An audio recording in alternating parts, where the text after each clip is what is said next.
We continue looking at 1 John. And we were talking about how they went out from us. So this is a community of faith that has been disturbed by division. He stresses God, he stresses the person and work of Christ, he stresses the importance of both right belief and right practice, and he stresses Christ-like love as a hallmark of true knowledge of God.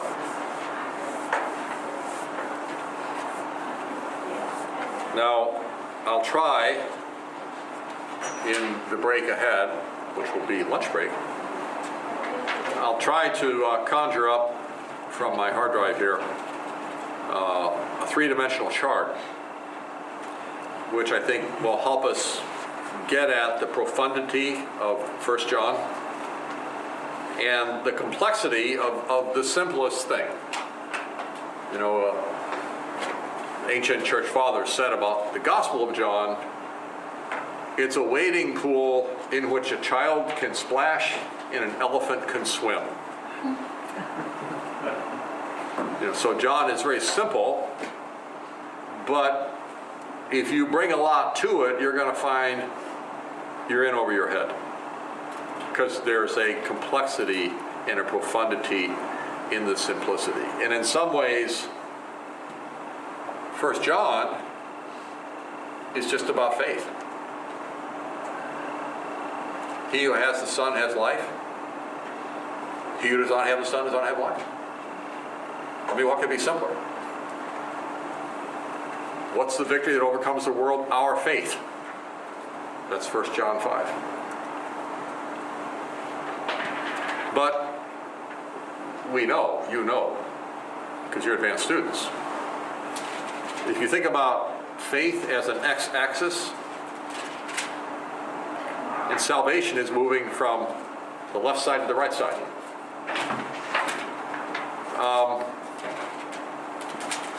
The Bible admonishes us to realize that the quality of faith that the gospel elicits from us is a faith that responds to God.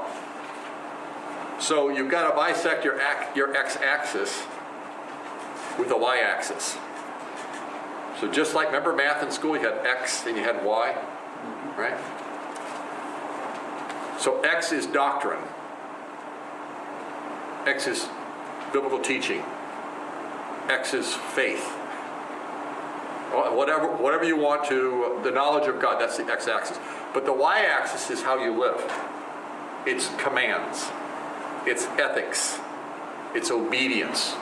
It's behavior. And people who know God in the gospel are people in that quadrant 1. They're positive with respect to faith in the gospel and God. They're positive with respect to their response. And obviously, maybe some of you are drawing this down. Rachel's drawing it. But you got 4 quadrants here. You got one where there is faith and works. You got one which there's works but there's no faith. So that's just the moral person that doesn't believe in Jesus. Then you got the person over on the right-hand bottom part. They say they have faith in Jesus, but they don't have any works. And then you got the person lower left, no faith, no works. So John's letter is obviously written to call people to renew their faith and also to obey the commands. Let me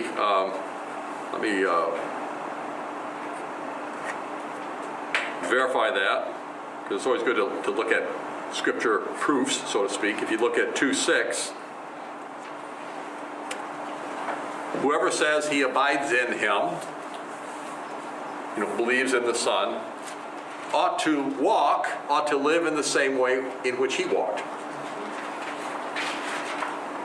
So, to look at it a different way, if we look at 1 John and ask ourselves, what does it say about commands? This is his commandment, that we believe in the name of his Son, Jesus Christ, and love one another just as he has commanded us. And let me put commandment in, see if I get any more hits. Yes, by this we know him, By this we know that we have come to know him if we keep his commandments.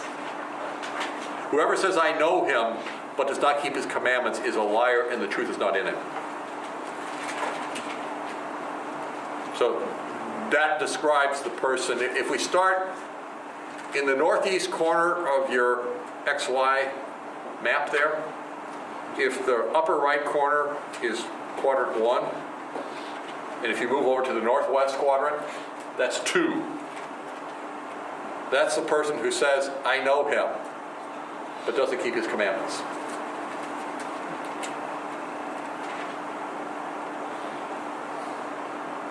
My point is that there is a lot in 1 John about commandments. There's a lot about belief and faith.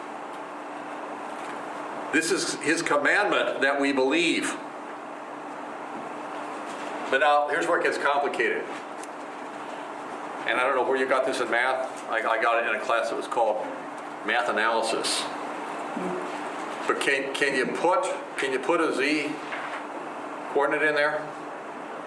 X, Y. The z will probably come in from, as you're looking down, probably come in from the left side, and it'll be dotted.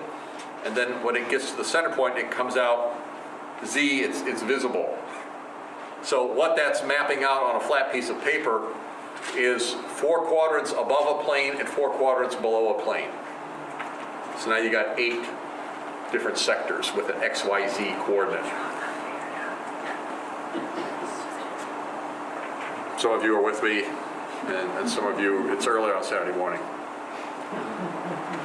But this is one of the profoundest riddles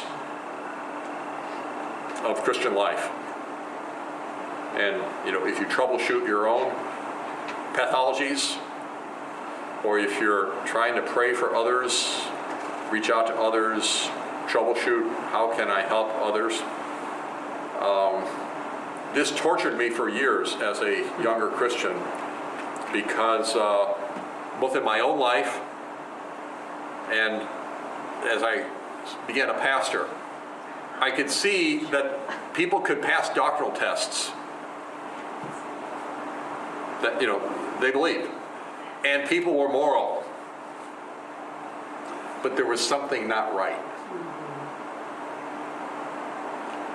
And where I saw it was with racism. I saw racist Christians. They're Trinitarian, and they're not robbing banks, and they're good people, but there's something rotten at the core here. And the Z coordinate, which is so critical in reading 1 John, if you just read it for faith and works, you're going to miss something that's equally important. And I'll move toward it, and I think I might have mentioned this when we did Matthew, but I couldn't mention anything, and that was last year. Many will say to me on that day, Lord, Lord. And they'll say, didn't we do mighty works in your name? Didn't we serve you in all these ways? And he's going to say to them, depart from me, I never knew you. So the way I characterize it is we can approach church and God and Jesus like a fan club. And we can gather knowledge about a figure, and we can act like somebody who venerates this figure, but we never met the figure. Fan clubs can be millions and millions, like U2. You can know more about the members of U2 than they know about themselves, and be dedicated to living in the way that U2 fans live. But you never met the U2 members. The Z coordinate is personal relationship. It's love. It's a reciprocated interpersonal connection. You can say you love God, but the test of whether you've connected with God, God's going to determine that. God's a living person. And you've probably done it yourself in a weak moment, or you've known people do it. He's a friend of mine. Especially maybe somebody important. And then you mention to the important person, hey, so-and-so says they're a friend of yours. And they go, I don't know who you're talking about. That's the picture you get in Jesus in Matthew 7 when he says, many will say to me in that day, Lord, Lord. And I'm going to say to them, I never knew you. So what John is saying in 1 John is that there's a fellowship with God that God opens up. People can claim to know God, but if their ethical life is screwed up, they're lying. And people can claim to be loving God, but if they deny the truth about Jesus Christ, I mean, dogs can love. Love is a common grace in the world. People don't have to be right with God to love, even to give their lives in love. Parents do that, and they don't know God. But he's talking about that z-coordinate factor in our existence. We have an ability to think and believe. We have an ability to act and serve and obey. But the thing that makes it real is that God is love, and the gospel opens up our hearts to commune with the true and living God. And so we have a love which we project to God and which we receive from God. And I like the word rapport. And I mean, in this audience, I don't mind using the word love because I think you understand what I'm saying. But the downside with love in our culture is that it means anything. I mean, who doesn't know love? Gangbangers love their mothers. You know, and when they get arrested or when they get shot and then they talk to their mothers on camera, they talk about the love they had, or the gangbanger, if he survives, you know, typically they love their mothers. So, and of course, love with respect to sexual expression. It can mean anything. But the love we're talking about, and one other problem is men have issues with love. Men have a problem with love. And so love often just means sentimentality, a sweet feeling towards someone. And frankly, for a lot of men, that's not, and I'm talking about the highest form of love. I don't think Jesus and the disciples just sat around looking into each other's eyes and, I love you, I love you too. I mean, that's kind of sick, you know. There is a rapport. There's a rapport that love varies widely depending on who's giving and who's receiving. There's a love for a mother for a 2-day-old. You know, and it's all involved with mothering and with the personality of that child and that mother that you've carried for X number of months. And you know, it's profoundly different than the love you read about of soldiers in combat. And I've talked about the band of brothers. And people will say, combat veterans will say, we had the closest bonds with each other that we've ever had with anybody in our lives. There are things that bind people together, and they all go under the rubric of love. Well, the gospel activates in us a rapport with God that the Bible calls love. And it's going to take different forms, depending on your gender, depending on your age in life, depending on your experiences. But because God knows you perfectly, there is a form and expression of love that's perfectly suited to you. And that Z coordinate, another word you could use there is devotion. Another word you could put there is affection. Another word you could put there is veneration. There are lots of ways that we love God that are appropriate to us in our station of life. And they're coordinated with behavior, obedience, they're coordinated with confession and faith. And so when God is alive in our being through the gospel message, and it's changing the way we live, and there's this growing knowledge of God. Remember 2 Peter 3:18? Grow in grace and knowledge. Interpersonal rapport. That's the Christian walk. And that's the profundity of 1 John. It looks very simple.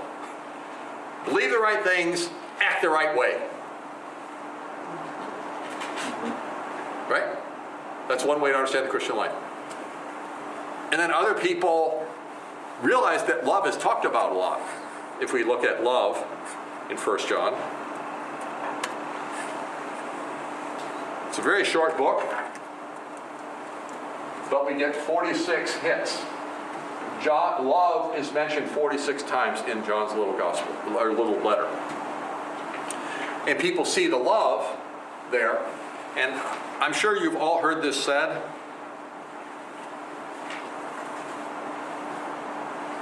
And there's a bumper sticker that says it the most succinctly that can be said: deed before creed. I don't care what a person believes. All that matters is either how they act, or I don't care about what a person believes. What matters is that we love one another. At that article that I mentioned, Don't Argue About Scripture, that's what that writer says. It doesn't matter, your sexual life doesn't matter. Sleep with whoever you want to sleep with. All that matters is that we love one another.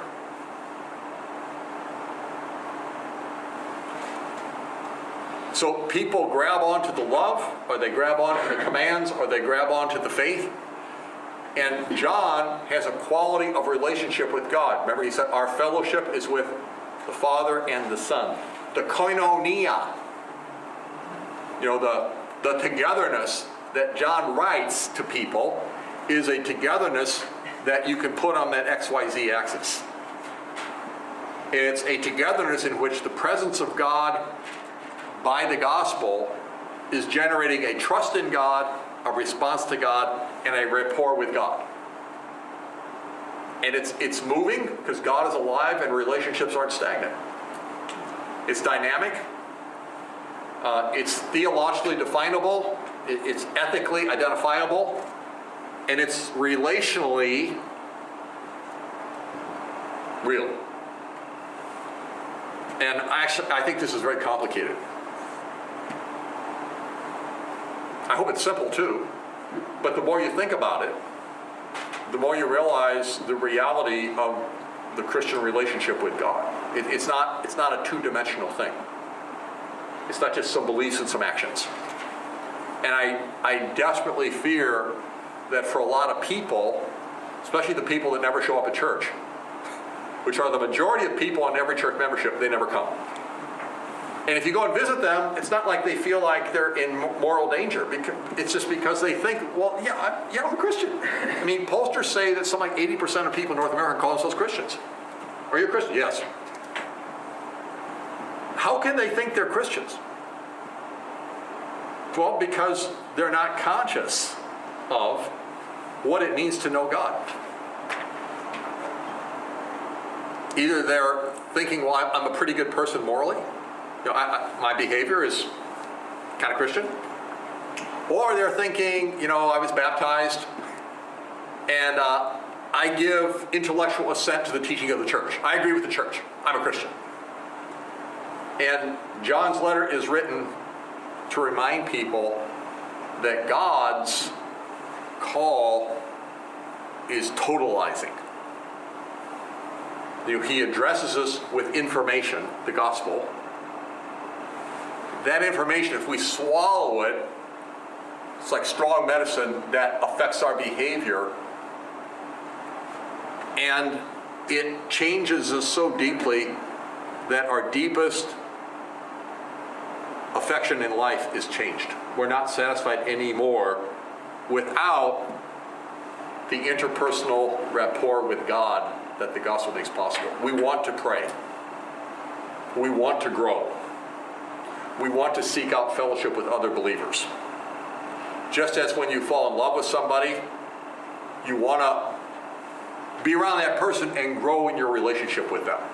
That person is a dominating reality in your life interiorly. That's what love is. Love dominates your inner life. And John calls to a love of God, not apart from the doctrine and apart from the behavior, but as part of this threefold reality. So, dinner time. And I'll see you at about 12:40-ish.